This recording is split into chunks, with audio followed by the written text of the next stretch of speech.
Sir मेरा एक question है कि अगर एस्ट्रोलॉजी मतलब इसका कोई एग्जिस्टेंस ना हो तो यूनिवर्सिटी में क्यों पढ़ाते हैं इसको? अच्छा, हाँ, अर्पित जी, बहुत अच्छा सवाल किया।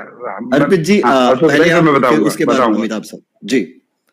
देखिए, यूनिवर्सिटी में पढ़ाने का मतलब ये है कि यूनिवर्सिटी में बहुत सारी चीजें ऐसी पढ़ाई जाती हैं और उसको साइंस की तरह नहीं पढ़ाया जाता। ये एक साइंस है और यूनिवर्सिटी में पढ़ाने के लिए भी कुछ सिफारिशें की गई थी, कुछ पॉलिटिकल उसके लिए भी अप्रोचेस लगाई गई थी कि उसको यूनिवर्सिटी में पढ़ाया जाए और पढ़ाया जा रहा है। तो एक आर्ट की तरह पढ़ाया जा रहा है, उसको एक साइंस की तरह नहीं पढ़ाया जा रहा कि ये कोई साइंस है। और बल्कि हम तो ये भी कहेंगे कि अगर उसे एज अ आर्ट फॉर्म भी पढ़ाया जा रहा है तो भी गलत पढ़ाया जा रहा है। दूसरी चीज है कि यूनिवर्सिटी में ज्योतिष के भी ना दो पार्ट है, एक पार्ट होता है गणित और एक होता है फलित।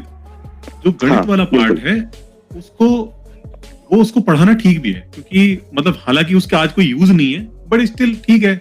एक हमारा पता है कि भाई पुराने लोग किस तरह से कैलकुलेशन करते थे, कि क्या पुराने हमारी एक मतलब पद्धति है उसको कैलकुलेट करने की, चार्ट बनाने की, तो वो सब चीजें आप सीख सकते हो। लेकिन जो फलित वाला पार्ट है वो जो है वो तो कतई भी विज्ञान नहीं और वो कहीं से साबित भी नहीं है। उसके लिए तो आज तक भी मतलब जितने भी बहुत सारे जो लोग हैं साइंटिफिकली इसको हम प्रूव कर सकें, और बहुत से लोगों ने इसको टेस्ट करना चाहा, लेकिन जब भी इसको टेस्ट किया गया ये प्रिडिक्शन वाले पार्ट को, फलित को, तो वो हमेशा ही फेल हुआ है। तो ये तो कतई भी साइंस मेरा भी सर कोर क्वेश्चन यही है, अगर मतलब कोई फलित का कोई बेस ही नहीं है तो मतलब यूजीसी भी कैसे रिकॉग्निशन देती है इन सब मतलब सिलेबस को? मैं इसके बारे में बात करना चाहूंगा, क्योंकि जब इंडिया में इंट्रोड्यूस की गई है यूनिवर्सिटी में एस्ट्रोलॉजी, उसका मैं गवाह हूं। तो हुआ ये था कि ये पिछली जो सरकार थी, जो एनडीए बोलते हैं, जो पहली सरकार बनी थी अटल बिहारी वाजपेयी के प्रधानमंत्रित्व में, Murli Manohar Joshi human resource minister थे, और उन्होंने रिकमेंड किया कि दिल्ली यूनिवर्सिटी में और यूनिवर्सिटी में एस्ट्रोलॉजी और पंडिताई का एक पाठ्यक्रम शुरू किया जाए। अब इसको लेके वैज्ञानिकों ने इसका बहुत विरोध किया, सारे वैज्ञानिकों ने इसका विरोध किया था कि हमको बात तो इतनी सफाई दी गई कि हम इसको साइंसेज में नहीं पढ़ाएंगे, इसको हम ह्यूमैनिटीज में पढ़ाएंगे। और जब इसके खिलाफ वैज्ञानिकों ने सुप्रीम कोर्ट में भी केस किया, तो सुप्रीम कोर्ट में इन्होंने अपनी तरफ से, सरकार ने और उनके समर्थकों ने, सरकार ने बयान दिया कि इसको हमारी एंशिएंट जो हमारा जो सिस्टम था उसके बारे में हम पढ़ाना चाहते हैं विद्यार्थियों को, तो उसमें कोई दिक्कत नहीं। हमारा उसमें हिस्ट्री की भी बात करते हैं, आर्कियोलॉजी पढ़ते हैं, धर्मों की भी पढ़ाई होती है, धर्मशास्त्र भी पढ़ाए जाते हैं, वेद भी पढ़े जाते हैं, पुराण भी पढ़े जाते हैं, उपनिषद भी पढ़े जाते हैं, लेकिन लिटरेरी एनालिस्टिक और मतलब एक आप रेशनल तार्किक तरीके से उसका अध्ययन किया जाना चाहिए, बिल्कुल किया जाना चाहिए। हमको हमारी परंपराएं भी पता होनी चाहिए। लेकिन एस्ट्रोलॉजी के साथ दिक्कत ये हुई कि जब उन्होंने कहा तो उसमें हम एस्ट्रोलॉजी करना सिखाएंगे, तो उसमें क्या हुआ कि वो सुप्रीम कोर्ट में बयान दिया, सुप्रीम कोर्ट का जज भी इनके पाले का था, उसने भी कह दिया कि नहीं, एज ए एंशिएंट साइंस या एंशिएंट टेक्नोलॉजी की तरह से उसको पढ़ाया जा सकता, वो आ गया। अब इन्होंने क्या किया, एचओडी भी अपॉइंट कर दिया दिल्ली यूनिवर्सिटी में। एचओडी एक मिश्रा जी थे, उनको मैं अच्छी तरह जानता हूँ, एक टीवी पे उनसे काफी अच्छी बहस हुई थी, और वो उनकी धोती खुलते खुलते बच्ची, मैं तो ये कहता हूँ, ठीक है भाई, चैनल पे बोल रहे अपनी धोती संभालो।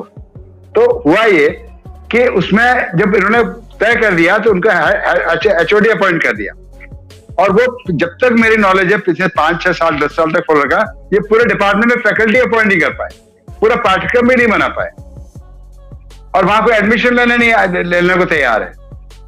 बुरा हाल है, डिपार्टमेंट अभी चल रहा है कि नहीं चल रहा है पता करूंगा, शायद बंद ना हो गया हो। दिक्कत क्या है कि देखो, हमको अपने पुरानी परंपराओं की, पुराने शास्त्र क्या थे, पुराने पुराण क्या थे, माइथोलॉजी क्या था, उसका अध्ययन होना चाहिए। लेकिन जब विज्ञान ने ये बिल्कुल सिद्ध कर दिया है कि ये कतई विज्ञान नहीं है, सिरे से अज्ञान है, ये ग्रह नक्षत्र देवी देवता नहीं है, ये फिजिकल बॉडीज, इनका कितना इन्फ्लुएंस है, कितना रेडिएशन है, कितना ग्रेविटी हम कैलकुलेट कर सकते हैं। तो उसका अब आप अभी भी ये मानो कि मंगल कोई लड़ाई करवाने वाला देवता है, शनि जो हमारी दशा खराब करता है। अरे बेचारा शनि ने क्या बिगाड़ा, सबसे सुंदर प्लैनेट है सोलर सिस्टम का, क्यों पीछे पड़े उसके भाई? उसका घाघरा बहुत सुंदर है, उसकी जो रिंग्स हैं, उस पर तेल चढ़ाते हैं उसको, भाई आपके तेल की कोई जरूरत नहीं। उसका एक चंद्रमा है जिसमें बहुत सारा तेल है, पेट्रोलियम है, इथेन मिथेन की झीलें हैं, नदियां हैं, वो इतना है कि हमारी धरती का 100 साल भी कम ना पड़े हमको पेट्रोलियम। ये बात अलग है, आने वाले 10-15 सालों में पेट्रोलियम पे निर्भरता खत्म होनी चाहिए, हो जाएगी, होनी भी चाहिए, इतना पॉल्यूशन हो रहा है उसके कारण से। तो आप जो डेली शनिवार को प्रपंच करते हो, हर चौराहे पे एक टप्पल डाल देते हो, एक कनस्तर में एक काला करूड़ा टेढ़ा जैसा कटा हुआ डाल देते हो, शनि महाराज पे तेल चढ़ाओ, तेल चढ़ाओ, तेल चढ़ाओ। अरे भैया, शनि महाराज को आपके तेल की क्या जरूरत? और जो कैसीनी मिशन घूमता रहा शनि के चारों ओर कई सालों तक, 15 साल से ज्यादा उसका लाइफ था, उसमें उसको कई शनि महाराज का वैसा नहीं दिखा, शनि बैठा हुआ है। उसकी रिंग में बहुत सारे सुंदर सुंदर मतलब चंद्रमा मिले, पूरे रॉक और आइस की बनी के पार्टिकल्स और उसके लौंदों की बनी रिंग है उसकी। अच्छा, तो भैया पुराने प्रपंच से निकलो, नए ज्ञान की रोशनी में अपनी जिंदगी को निखारो। इन दुष्टों को मैंने बहुत झेला है, बहुत जानता हूं इनको, इनका धंधा है, चैनल वालों का भी धंधा है। बिल्कुल, पंडित जी आके उनकी पंचांग देख लेते हैं, कुछ प्रेडिक्शन कर देते हैं और पैसे भी दक्षिणा दे के आते हैं। चैनलों में होता ये है कि ये पंडित ज्योतिष लोग चैनल वालों को दक्षिणा दे, हमें बिठा लो तो हमारी दक्षिणा है जो हमको कोई 500 दे देगा, 5000 देने लगेगा, तो चैनल वालों पे चढ़ावा चढ़ाते हैं।